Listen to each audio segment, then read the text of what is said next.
Hey, howdy, friends. It's Steve DePoe here with the Rose Realty team with this week's real estate vlog from North Texas. Today, sort of a fun one, okay? We're going to talk about Ask the Realtor questions. So we get questions, obviously, during every transaction. We're sitting down with our client. We're putting together a contract, whatever. We get questions. We also get questions. We may be just out and about. Maybe we're out to dinner. Maybe we're shopping and turn into somebody run into somebody who knows who we are and that we're realtors, and we get questions all the time.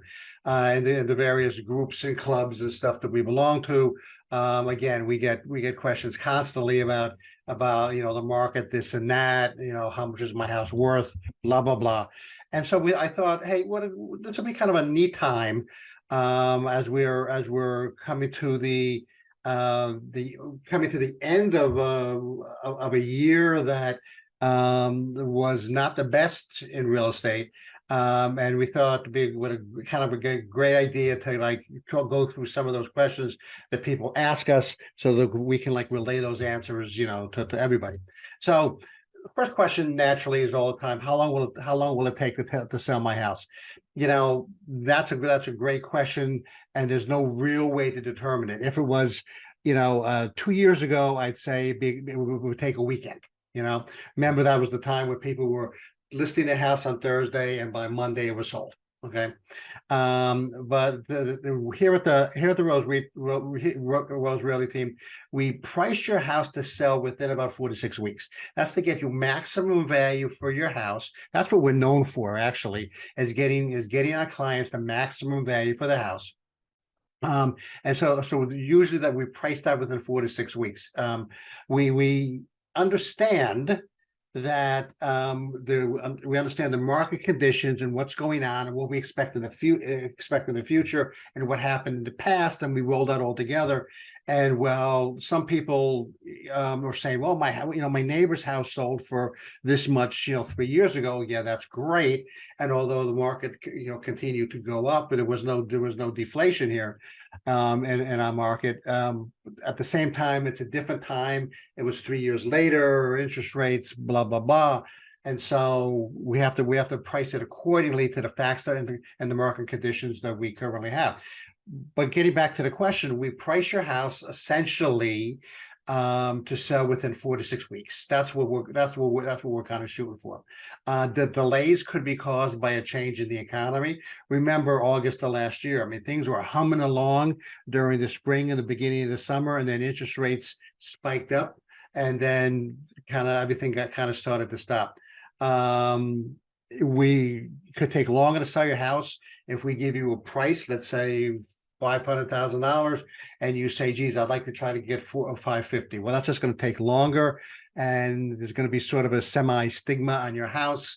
And what ends up happening is it takes longer to sell your house. So if everybody understands that, then that's great. Okay, we can plow forward, but you got to understand what pricing higher is going to mean. If you actually price lower, then we can get multiple offers. We can get into a bidding situation and drive the price up. Okay. And then again, the general condition of the property, what it looks like, how you kept your house.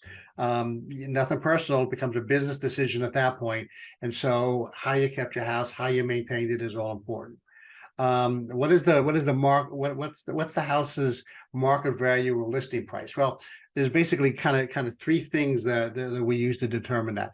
It's the property itself, which means the size, the age, and the condition. Okay. The selling and listed value of similar properties near you, so we don't really care about something that necessarily sold 5 miles away. We're talking about your general neighborhood. Okay.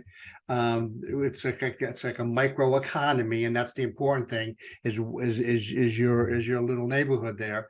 And so what similar houses and that style and that size and age, etc., sold for recently or is listed for recently. And if you've got a pool and they don't, or vice versa, we can take all that into consideration. And then again, market conditions. Okay, so what's been interesting is everybody heard last year around May, June, July, that there was going to be a crash. Everyone was going to lose 20-30% of value. Okay, never happened. Right. As a matter of fact, where the last 2 or 3 years here in North Texas, market pricing values of houses went up 15-20% year over year. Okay, this year we're only expected to go up about 5%. That's our market crash. Okay, that's our market condition. So things have slowed down, and so we have to take that into consideration when we talk about value and listing and pricing your house out.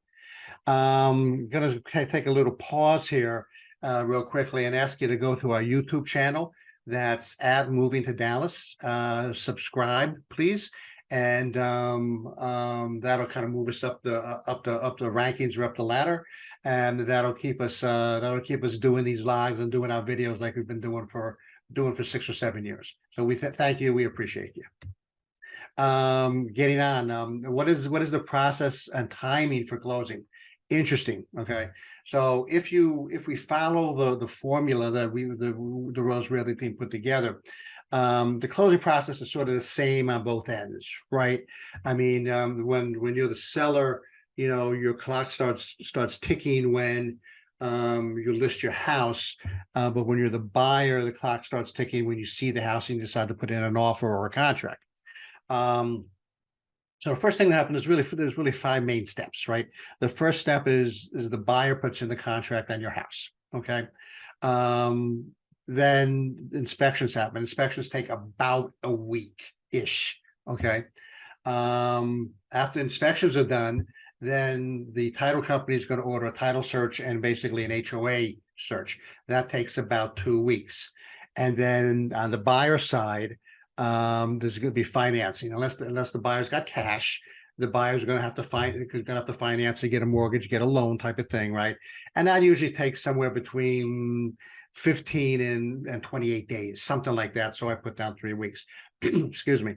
So the title search and the financing gets done concurrently. Okay, and so after the inspections are done and everybody's shake hands and says, hey, this is how we're going to proceed, then the clock starts ticking on the title search, the HOA, and the financing. Okay, the financing probably should have started during the contract phase, and I would have insisted that my buyer client start the loan process actually before we actually looked at our first house, but that's about 3 weeks. So the whole process is somewhere between 3.5 and 5 weeks, something like that. Okay, and then we get to closing, which is obviously a 1-day event, and everybody signs in the house is yours, and we give you the keys.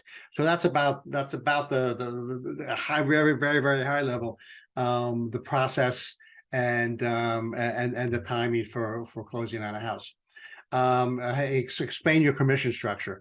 This comes up more and more when people read a lot about what's going on, the National Association of Realtors and some of the big real estate agencies, like Redfin and Open Door, those kind.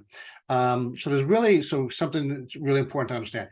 Number one, there's no defined structure. Okay, nobody comes and tells us, hey, you must, you know, when you sign a listing, you got to list it for this much commission, or when I sell a house, you have to get this much out of it. Okay, there's nothing. Nobody states that. Okay, it's pretty much everything's negotiable.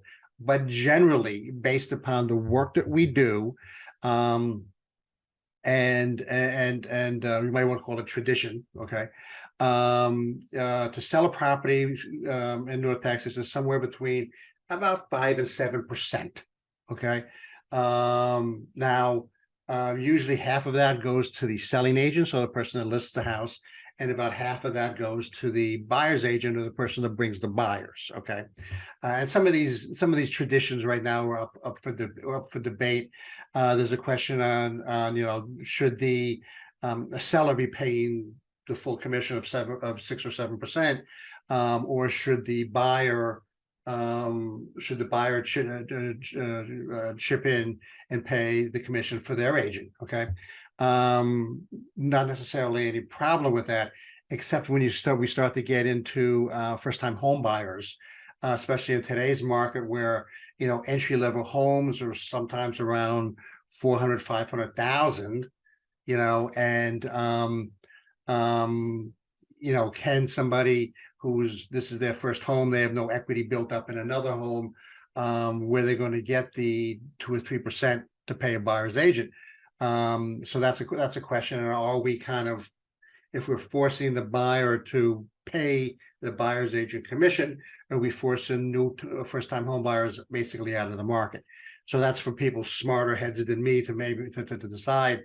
But those are things that are, they're being questioned right now. Are there any potential challenges with selling my home? Sure. So, of course, it depends on the home itself. So, for example, let's talk about a 55 plus community. If you have a second floor or a pool, that could be an issue. I mean, we all like having pools in our backyard. It's all great. But when you get into that sort of senior adult and 55 plus type communities, number one, they don't want to be walking up two-story two-story homes, right? They don't want to be walking upstairs into the second story. And pools are nice. I've had pools, they're fantastic, but the maintenance on them, both from a cost point of view and a effort point of view, to like vacuum them and all of that, every day or every week, tends to get to be a pain, especially when you get to be the 50, 60, 70 or 70 years old. Additionally, if your home has fewer bathrooms rather than more bathrooms, that could be difficult, to sell. And if you've had few or no upgrades, so let's put a pin in it and say your house is 15 years old and you haven't done any upgrades in 15 years. Well, your house is going to look dated. Things like carpets are going to look matted and worn. Paint on the wall could look kind of used and marred. Okay, just to basic living, moving around. And so if you have no upgrades, few or no upgrades, that could be an issue. Also, if stuff is, let's call it was a fad back then, and it's not today. So there's always a discussion about like handrails going up to the second story, wood versus, metal, those types of things, or different cabinets or lighting fixtures and that kind of stuff. That's always kind of a question based upon, what's in vogue and what's in style right now. So yeah, if something is old or outdated, that could be an issue. So we have to also watch out for that. I hope that was kind of helpful to you. We'll get into more of those types of questions, I think, in the future, maybe getting into next year. Next week, one of my favorite topics, I got a lot of good ammo on this one. Why use a realtor? So why don't you just go out on your own and, and buy a house, or why don't you just sell your house on your own? A lot of good information here for you. I hope I hope you're looking forward to it. I hope it's going to be helpful after you subscribe to our YouTube channel. Anyway, this is Steve. I am with the Rose Realty team. Take care.